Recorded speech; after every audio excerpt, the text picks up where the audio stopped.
just to prepare the Sunday service. The only thing I came up with was really the importance of prayer and the lifestyle of prayer. It was based on two speeches that I read from True Father. And oh, there's some readings there, isn't there? What's wrong? Sorry? There are readings. Readings. Yeah.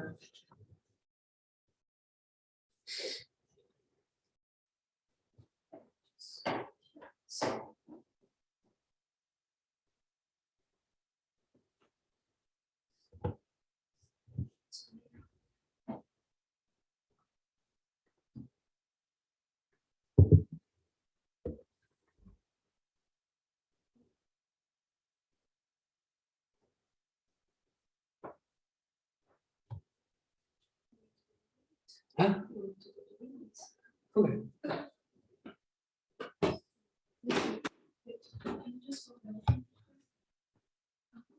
Okay, you can read. One thing I am concerned, really concerned about today is the benefit stuff. Can't hear you. No, yeah, sorry. Can you read it from that angle? One thing I am really concerned about today is the decline in religious life. Such a decline tends to occur when practical matters become more important for you. I worry very much about that. If you focus only on external activities, your religious life weakens. If your religious life declines, then you'll have absolutely no assistance from the spirit world, and eventually you will have no relationship with the spirit world either. It is essential for you to seek spiritual assistance whenever you gather together. I go out to nature because it gives me a better environment for prayer, and I love nature for that reason. I love the quiet of midnight. I don't say much about the visions I receive, but if you receive them, then don't you think I do too? That kind of new world can only be reached through prayer. In that position, you can taste love. This world is desert-like, but the world created through prayer has a climate where love can thrive. Test your own power of prayer. Take one person and pray for him fervently, constantly, without telling him. Pray tearfully for his well-being, and then that person will feel a magnetic attraction to you. You won't know why he is drawn to you. The Importance of Prayer, 1979. Anyway, I suppose I've been thinking about the need for prayer more recently, and I think I came to that conclusion as part of an answer to a question that Harvard had asked, in a sense, our community isn't always like we don't have so many people. why don't we come together? And I was thinking maybe perhaps it's because we're not praying enough for each other. That's probably one of the reasons anyway. Because the feeling I got is that to create a community that wants to be together, the spiritual atmosphere is so important, and the prayer is hugely important in that. So the less people you have praying in a community, the less spiritual environment there is there, and thus there isn't really the desire even, or I want to see a person in a Sunday service. I don't have the longing to see somebody. You know what I mean? So there's an awful lot of, this is what we're going through, and that came through, I think, because of the COVID. People started to, we can zoom in, we can call in, and we can listen, and we can get the message anyway. But because there isn't a deep enough artistic bond, then we don't need to see each other face to face. It is convenient in that sense. I don't know the actual real solution to that, but I just felt that if I cultivate my prayer life a little bit more, I have to change myself first. It starts with myself, how I feel about somebody else.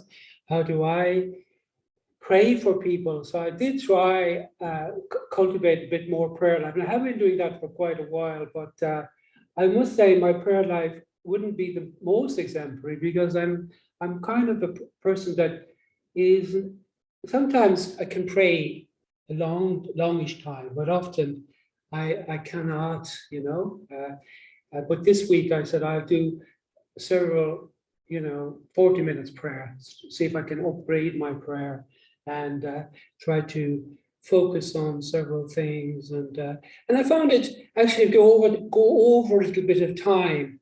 40 minutes is actually very good. I felt if you can get over the initial some kind of barrier there, or distraction, or something that you just feel that you're not making progress, but I felt like I just could get over that, and then I could pray a bit more deeply, and I could feel more connected to God, feel connected to others, and feel I can pray for somebody. If I think of somebody, I pray for somebody, and I feel a connection, And I think this is what the meaning of prayer is really. You want to feel a connection with heavenly parents, with God.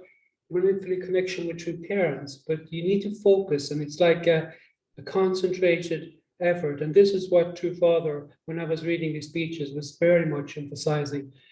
Prayer is a concentrated effort. And if he said it's better if you focus on one person and pray for that person consistently, and see how that affects your relationship with that person, and then be consistent about it. Don't give up, keep going. And this is one very important part of the prayer.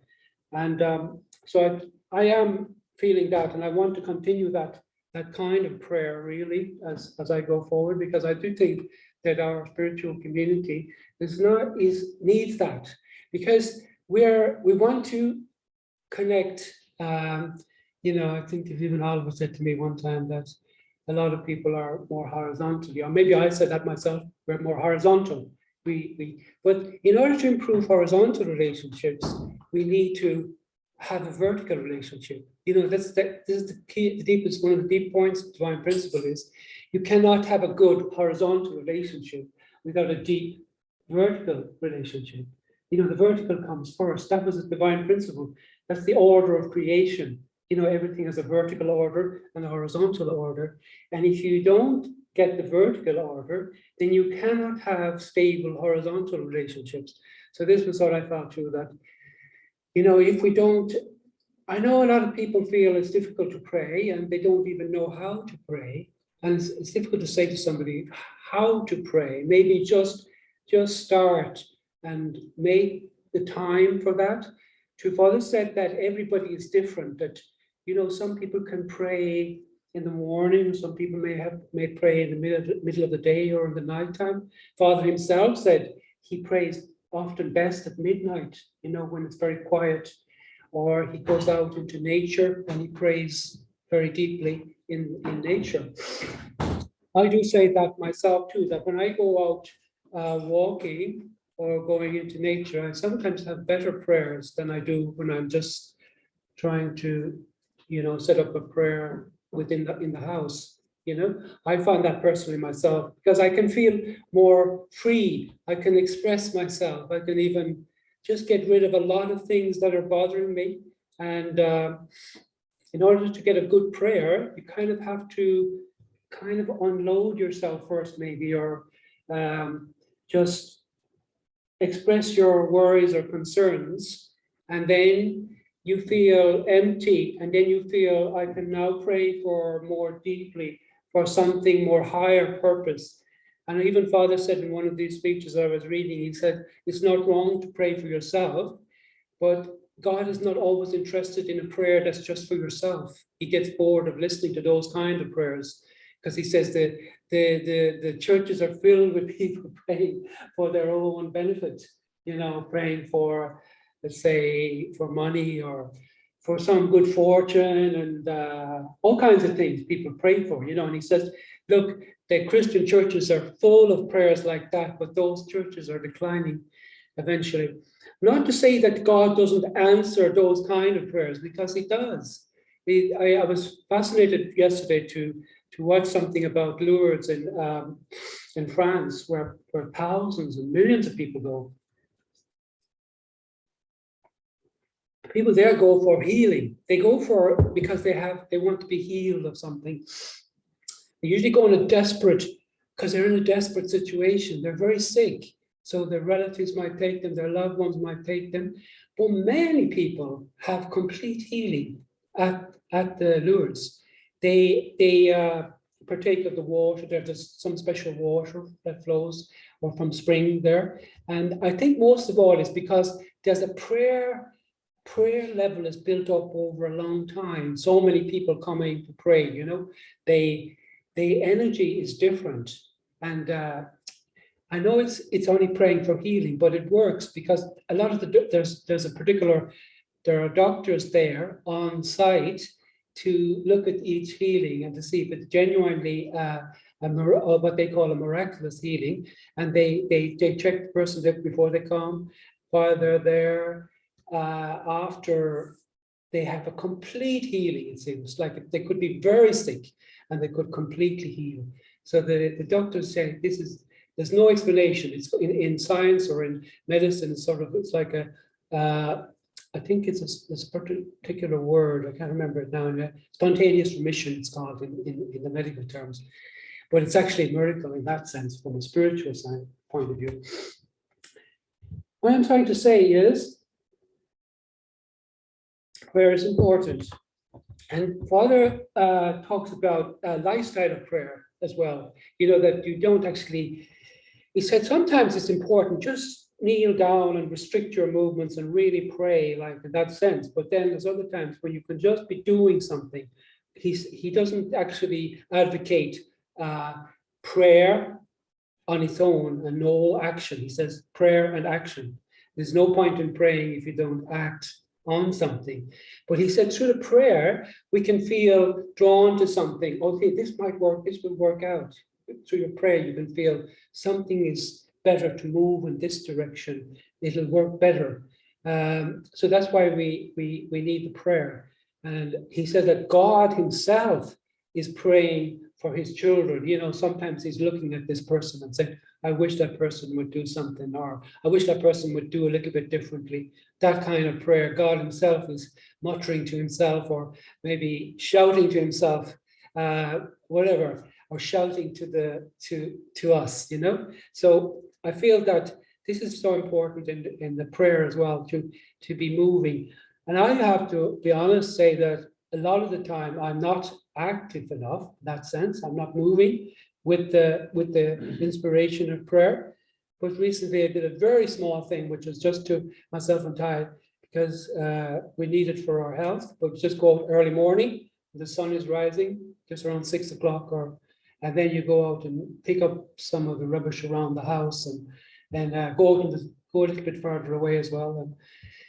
But the small action actually made a difference to our feeling, you know, feeling towards God, feeling towards nature, feeling of gratitude towards just to be there to see the sunrise and feel that we can see the sea in the distance, and then we walk through a kind of a field of, it's a sort of crop. I'm not sure what it is, but actually the way it blows in the breeze in the morning, it's really fascinating. So this gives us a new kind of energy, just in a very small sense, because we're trying to calm our minds down, bring mind and body unity, and through that, then even we find that 100K be more useful, you know, because I felt the other morning, this is even more valuable than 100K, you know, like when you're actually connecting with something, connecting with the nature, because, you know, we're reading, but we're sometimes not always connecting with something, like reading Father's words or reading whatever you're reading. But you're not always connecting in the heart, but you must remember that Father's experiences he's conveying to us is because of his experiences. It's real experiences in the world or with God, with nature. So that's another thing I wanted to say about prayer. And I think, especially because we have a church in one as well, we should start to use it as a public prayer also, a little bit more public, in the sense that, you know, Father saying that, oh, God likes prayer for the nation or for the bigger purpose or for the providence. He said God just get bored when he hears us all, if we were just talking about ourselves or my issues or my problems. Even though they're very important, and we can do that, you know, we can, we have our prayers, we have our own special pilgrimage place in Champyong. Definitely you will feel some special feeling there if you go there. And because we have certain, we have built up a certain prayer and devotion over a period of time. Therefore, people feel more connected there. But now we have our church in one hall, so we can use this maybe for prayer. It's only a suggestion on my part, but to maybe have a community prayer sometimes. Maybe we have to start a little bit small scale, but build it up a bit more. Because in Chanchimon in Korea, they're praying for every night for 3 hours. There's certain team that've been doing this for the last maybe 3 years, I think. They've been doing this anyway, Central and Reverend Lee. But I think when we hear about that, we don't feel so motivated to do that because it's so late at night. And I tried it one night just at home not so long ago. I did 3 hours, just between 11 and 10 and 1 or something. We just read and prayed and mixed it up a bit, because you can't really pray all the time. You can pray maybe 21 minutes, you can pray 40 minutes. I think everybody, especially first generation, can. Second gen, I'm not sure, because maybe they don't have any experience in prayer. But I think sometimes if we just came together as a community, maybe some second gen might find something in that, some energy and ability and a desire to pray, because already people believe in God. They already believe in true parents, but perhaps we've never been educated even or learned how to pray, because I heard several people say that, no, I don't usually pray in public, or I'm very shy about that, And I'd like to also mention about two Father's words here, because I've been talking about that. Father says that the most important thing about prayer is to have a good attitude. The attitude is important in praying. And this means that we have to have a commitment. He says, no point in praying if you don't have a commitment to see something through. This was the content of that part of it. Because many things happen to us and we give up then. We might say, okay, I'll do this, but then so many things happen that would disturb us along the way, but prayer and commitment go together. Father says, God is checking us even, like he's saying, okay, you're saying you want to pray like this and you have a commitment, but I'll watch you for a few years and see how you manage. Because Father said, well, I want to see you do your best yourself before I come in and help. So this kind of meaning that we fulfill our human responsibility. And the other thing he talked about indemnity, but Father said that the word indemnity is a beautiful word because it means you can pay something for somebody or some situation, and he said, a lot of people think, oh, indemnity and he said indemnity time is actually not pleasant time. It's actually tough time. But after it's over, you can experience much more happiness, much more joy. If you can just take it in that sense, because some people think, oh, well, life should be just very joyful. Well, he said indemnity itself, if you go through indemnity, is kind of a tough and miserable almost. But if you go through it and if you don't say, okay, I can't take this, it's too much for me, then I'm losing something. And also somebody else might have to pay for it, in that sense. I know some people say to me, and have said to me, okay, indemnity time is totally over now. It's the year of Chonilgo. But in reality, there are sometimes it comes to us, for different reasons. And we have to figure that out. We might have to pray about it even. Then it goes on, if you pray for yourself or for smaller things than the church, then God will not answer, because he's not interested in listening to such boring prayer. You talk about the nation, the world, he gets excited and he starts looking for ways to help. So this is training in how to love greater things. If you really live like that, then even if you don't have time to pray, God will back you up. More importantly is to pray for his righteousness and his kingdom. It's like the words of Jesus, seek you first his kingdom and his righteousness, and everything else will be added to you. So we need to pray for God's kingdom and his righteousness. You know, what kind of world is God trying to create? So that was Jesus' prayer, his desperate prayer. In a sense, when he was in the Garden of Gethsemane, he was praying desperately because he wanted to fulfill God's will. And he wanted to make enough condition even then to bring unity with his disciples. You know, he said to them, could you not pray 1 hour with me? And because each time he went to see them, they fell asleep. Means that they were in a very difficult position, or they were very disunited with Jesus for him to be in that situation.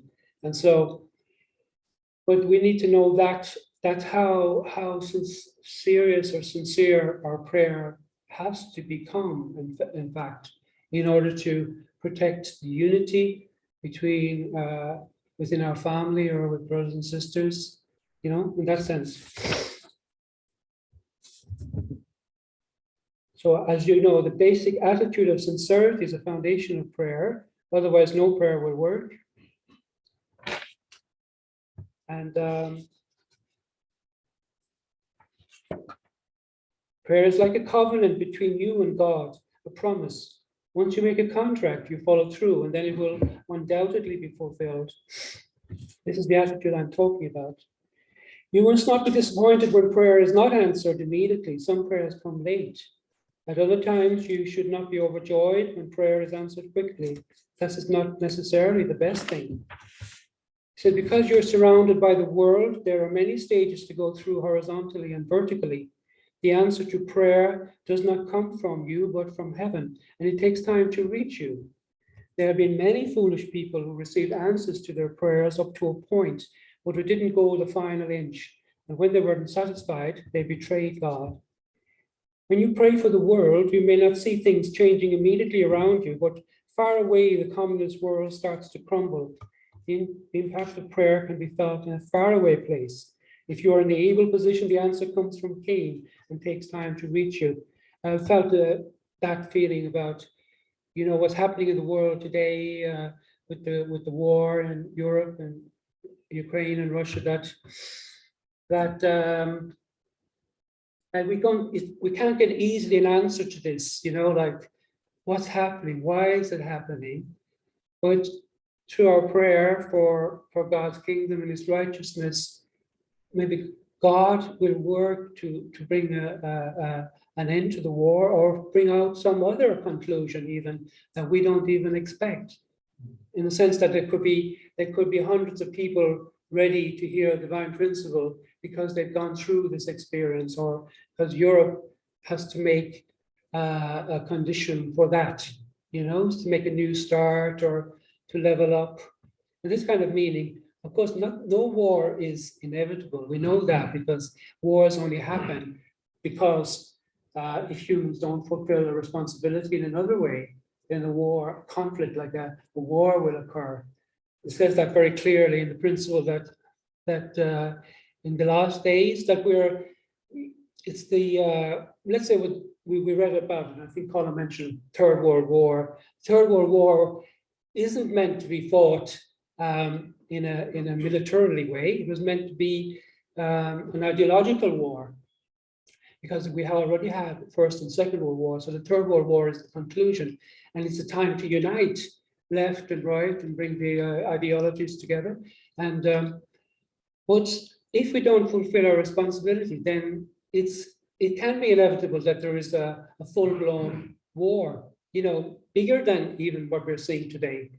But truly, if we do the right thing and we're making the right conditions, then God can work in a different way, and through it, perhaps solve the problem regarding China and Korea, etc. So that's one of the big things we have to pray for. He said, Father says, you must think that your prayer today may not be fulfilled until thousands of years from now. He says that he prays such prayers. I'm not praying for the world today, I'm praying for 1,000 and 2,000 years from now. If that prayer makes a bridge between this time and now and then the Unification Church will come to flourish even a long time after I'm gone from the earth. That kind of prayer is needed. Then I've already mentioned that we read it this morning about going to the nature, because go out to the nature because it gives a better environment for prayer. And I love nature for that reason. I love the quiet at midnight. Because the world itself is like desert-like. We need prayer to cultivate the heart. That's the most important thing. We're trying to create a new world, but we can't find it just in horizontal relationships. We've got to cultivate the world of the heart. And then we discover the true heart with other people. We've got to make that connection, that because I remember reading Father's prayers, many of his prayers, and it was focused on this point of Shinjong. Father was desperately connecting with God's Shinjong. And then through that prayer, he wants to also connect desperately to the heart of people, the original nature. Because we have original nature, but it's often buried under fallen nature or whatever, the environment that we're living in. So this is mainly what I wanted to say today, and conclude with there's so much in the speeches, but just to conclude with, as I read this morning, test your own power of prayer. Take one person and pray for him fervently, constantly, and without telling him. Pray cheerfully for his well-being, and then that person will feel a magnetic attraction to you. You won't know why he feels drawn to you. And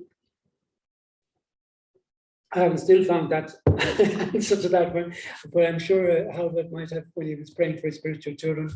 But definitely, I think if you really have somebody that you want to focus on, and maybe you have a spiritual child or maybe a family member, you want to pray, you need to pray out loudly that person's name.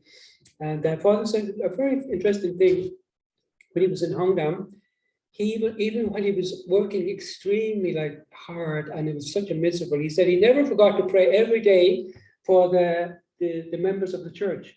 And these church members are outside, they're not, of course he's praying for people around him, but he said he was constantly praying.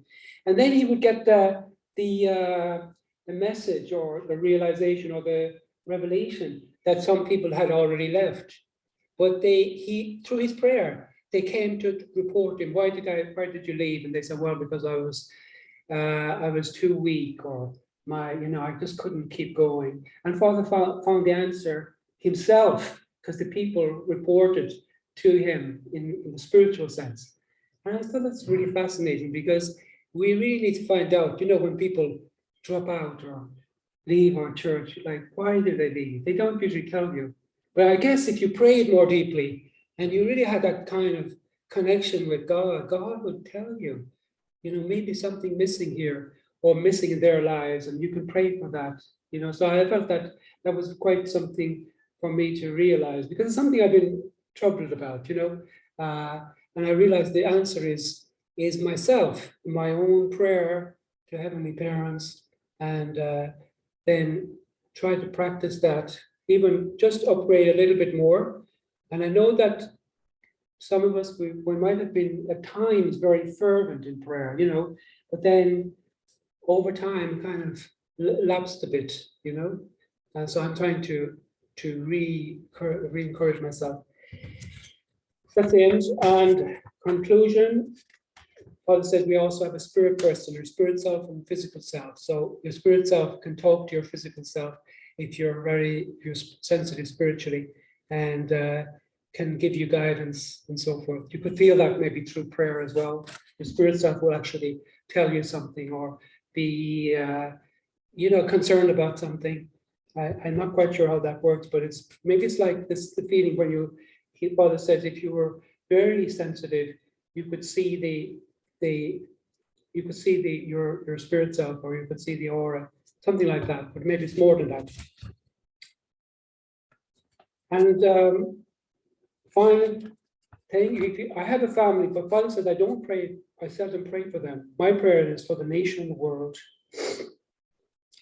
And he said, if you just pray for your own family, instead of the world and God, my family would get sick, he says. I don't concern myself with my family's well-being. But I actually read another place where Paul said, it's fine to pray for your family, but in a certain context, in a context of, okay, I'm really struggling to do God's will at this moment in time because my